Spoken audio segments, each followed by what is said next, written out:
when Monique was talking about not being paid right, not being paid equally several years ago.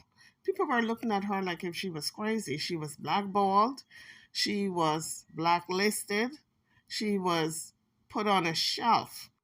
After winning the Academy Award for Best Supporting Actress, Monique stated, "I like to thank the Academy for showing that it can be about the performance and not the politics." Monique has since claimed Tyler Perry called her to apologize for how she was treated. For years, she wasn't getting acting roles. Who can forget when she was doing that interview with Steve Harvey and she called him out for siding with the other side instead of being with her, wanting equal pay? He was saying there was nothing he can do for her. Tyler Perry, the same thing. Although they were friends, he didn't have her back because he was part producer in that movie that she was coming off of also, along with Oprah. You guys remember the movie Precious, where you had powerful black folks heading that movie. But they threw her under the bus because she said that I'll take that little money that you give me to do the movie, but I'm not going to promote the movie for free. You got to pay me a little extra, which they did not, and they blackballed her. Monique agreed to take $50,000 for that movie, the average 9 to 5 salary. And she said she only took that money because she and Lee Daniels were friends. She was doing him a favor as a friend to not come in too high with the numbers. And then they turned around and wanted her to promote it for free. These actresses are A-listers and they're not being paid fairly and equally. Now, to Raji, as we well know, she is no slouch. She is a bona fide movie actress. And when you're talking $150,000 for a movie like Benjamin Button, when that movie made millions, and she said that's what they've been offering her. They're not going up with the salary. As a matter of fact, that 150 she got, they want to bump it down now. And she almost did not even do Color Purple. Now, Oprah is one of the producers on that show. How come Oprah is not fighting for these black women and black men to get better pay? I say black women in particular because they're the ones that are suffering. The men seems to be doing a little better, but the women are not getting equal pay. Forget about equal pay. They're not even coming within 20% of what other nationalities are getting in Hollywood. But they're putting in the work. The work is demanded out of them. Excellence is brought out of them. And they're doing the job. Taraji P Henson was so disgusted from the salary they offered her that she almost did not do the Color Purple. Now, Oprah is co-executive producer of that Color Purple. How come she didn't fight for Taraji? Now, it seems like to me as if Oprah is one of the gatekeepers out there in Hollywood, making sure black actresses, women in particular, only get a certain amount of money because she spearheads all these Color Purple movies. We saw what they did to Monique when they asked her to promote that movie and she said, no, I'm not going to do it without pay. They wanted her to promote that movie without any payment. And she said, no, I don't work for free. She got blackballed. And Oprah was executive producer on that movie. And she was blackballed off the heels of winning an Oscar. Imagine these black women who haven't won any Oscars. Imagine what kind of salary they are getting. You could put my brother Tyler Perry in that. And I'm going to tell you why I say that. See, when I see you do a clip and you go to T.D. Jakes' church, and I watch you write a check for $1 million in front of the congregation, and you give it to this man, was that for the congregation to give more money? Or was that really genuine? See, when no one's watching, who are you? So when everyone's watching, and we got a chance to see when no one was watching. See, your listeners will hear that audio when he makes statements like, and I got to bring this up, Daddy, because it's a part of it and you understand the devalue of black women. Recently, I saw a quote that my sister Taraji put out there and said Tyler Perry was the first person to pay me my quote. And that's a black man. Well, he says, I'm the first person to pay Taraji P Henson the most money she's ever made. And then we said, but did you pay her fairly?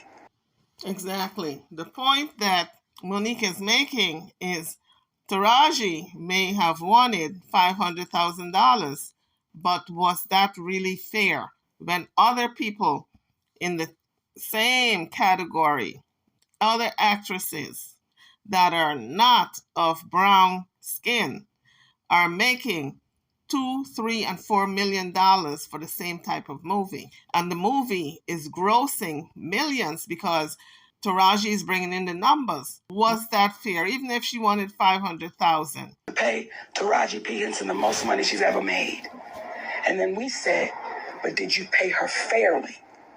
And then he said, I paid her more than she's ever made. What does that mean, brother?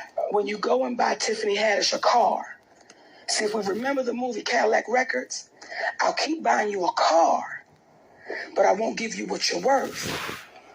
So, because if I give you what you're worth, you can buy your own car. I don't need you to buy no car. I don't need you to pay for me to go on no vacation. Just give me what my resume says I'm supposed to get. So when you ask me how does it feel to not hear him come out, to put my brother Tyler Perry in that. they will come off as your friends. This is why she keeps calling all these people her brothers and sisters, because they come off as her friends, but yet they won't pay her equally because they're the ones spearheading some of these movies. Now, Monique has been saying that for years.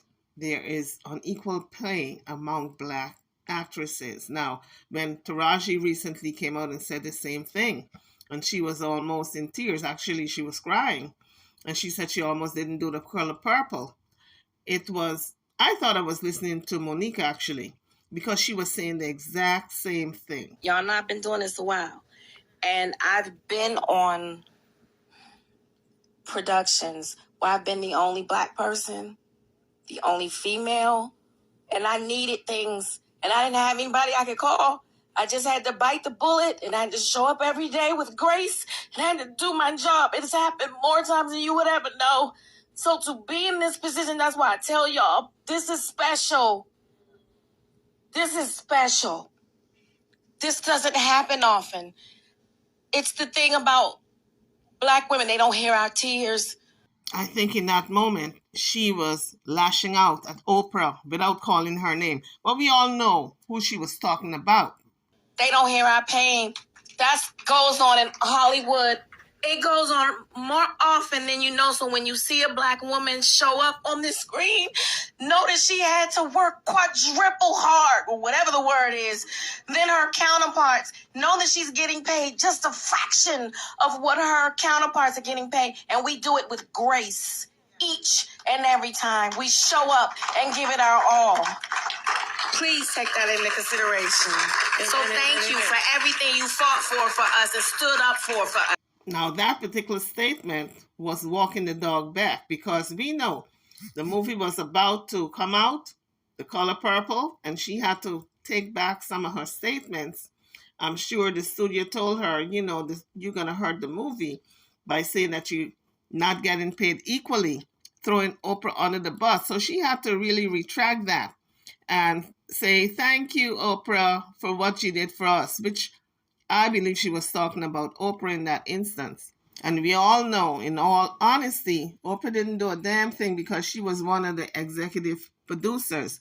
She's one of the gatekeepers that is not paying equally these black actresses being in her movie, The Color Purple. And I know it's Oprah because we saw the tension when they were doing the promo for the movie. Oprah couldn't even stand beside Taraji. She put her hands on the top of everybody's shoulders except Taraji. She couldn't even look her in the face. So Taraji was talking about that, Oprah, okay? Don't get it twisted. So here is Lonnie from The View asking her a question. You said that Tyler Perry was the first person, after all the movies, How about that? Tyler Perry, a black man, was the first person to pay you what you were worth. Yeah. That was what I was asking for. Wow. Because I wasn't a greedy person. I understood the game. I know that I can't make as much as a certain person that's been in the game longer than me, has proven box office success. I'm proving myself still. But at the same time, I'm not going to belittle myself, my talent, and my worth. I know that I can at least bring you $500,000 in ticket sales. Right. If not more. Right. Now that statement right there told me that she asked for 500,000 and he gave her 500,000. Now, guys, was that fair? Because we know she's no $500,000 actress. She's more like $2 million, $3 million actress because they make buku money off of those movies that she is in. And this is why Monique said, you paid her what she asked for. But did you pay her fair? Did you pay her what she is worth? Did you pay her what you would have given someone from another nationality for doing the same equivalent work? Because when you did Benjamin Button, that was $150. Right. Okay, so let me break it down because I remember. Now we see how lowball they have been giving her lowball pay because Benjamin Button made how much millions? She only got 150,000. She got to pay a staff out of that. So how much money did she take home really? She might as well go do a 9-to-5 job. She probably would come out with a little more. Benjamin Button grossed $127.5 million. And all she got was 150,000. That was a slap in the face. When you did Benjamin Button, that was $150. Right. Okay, so let me break it down because I remember some people were like, $150, she greedy. That's a lot of money. Let me break this down for you. Okay. When you start making that kind of money, Uncle Sam takes 50%.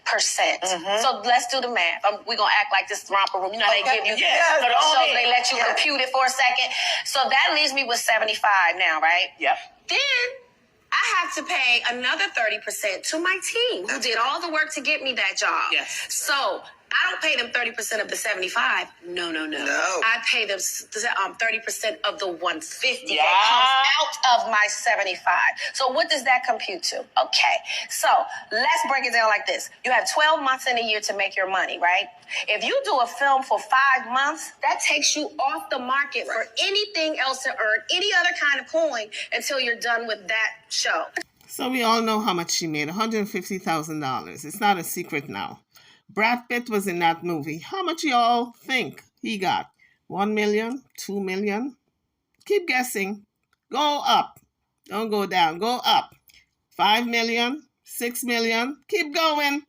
$10 million he got in opposed to her 150,000. Was that fair? Not only are they stealing from the front end, they're stealing from the back end also because Monique is about to explain that the Parkers, she got a little stake in that. After the show is over, she's supposed to be getting residuals coming in.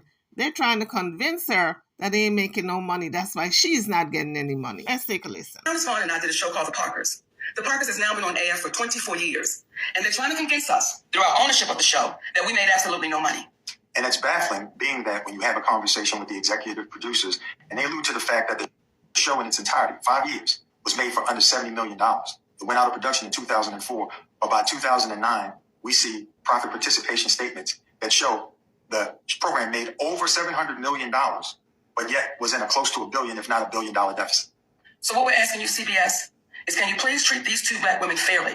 When our brother Dave Chappelle, who ironically had a deal with CBS, said he signed the deal out of desperation and it was a bad deal, they were able to go back and do the right thing, and they made that deal fair, and they paid Dave Chappelle what he rightfully deserved. What we're asking you, CBS, don't pay us any more, but don't pay us any less. And the reason why we're having this conversation out loud for the community to hear is this. We see the numbers, and they still don't want to pay. What will happen to you when you don't even know the numbers exist? Because there was some woman that gave a damn about me before I got here, and that was Hattie McDaniels. That was Eartha Kitt. That was Ida B. Wells. That was Louise Beavers. That was those black women saying, I'm going to take these ass whippings so hopefully you won't have to take them. I'm going to take them calling me to my face. I'll take them calling me a black. I'll take them telling me, you better not step over this line. I'll take all of that so hopefully you won't have to. And what does it tell me? Yeah. You know? And if I can't fight for them coming up behind me, then what am I doing? I'm sorry. Yeah. her dressing room because, see, Whoopi Goldberg told me the salary she makes from The View, and that hurt my feelings that you've been there for 10 years and you accept them paying you that, and you telling me, don't worry about the little one coming up. God damn if I ain't got to be worried about you too, because you accept that salary. It makes it hard for me. And how hard do you think it's going to make for the one who ain't here yet? Because you accept that salary. I'm thinking Whoopi told Monica salary that is not true. I'm thinking Whoopi probably thought you all up in my business and I'm not going to tell you exactly how much I make. So I'm just going to give you a fictitious number. That's what I'm thinking. That's what most people do. I know if somebody asks me my salary and I think, okay, you're getting too intrusive, you're all up in my business, I'm going to give them a figure that is way too high or way too low. It all depends. And then they tell me we don't translate overseas. Yeah. I'm tired of hearing that my entire career, 20 plus years in the game, and I hear the same thing, and I see what you do for another production, and when it's time for us to go to bed, you don't have any money. They play in your face. And I'm just supposed to smile and grin and bear it and just keep, like, enough is enough. I said, what I cannot do, Tyler, is work for free. I've done what I was supposed to do. I cannot go overseas and do this for free, Tyler. So then he goes on about his spiel, you know. He says, well, I don't believe in giving money away for free. I said, I don't believe in working for free, so we're on the same page.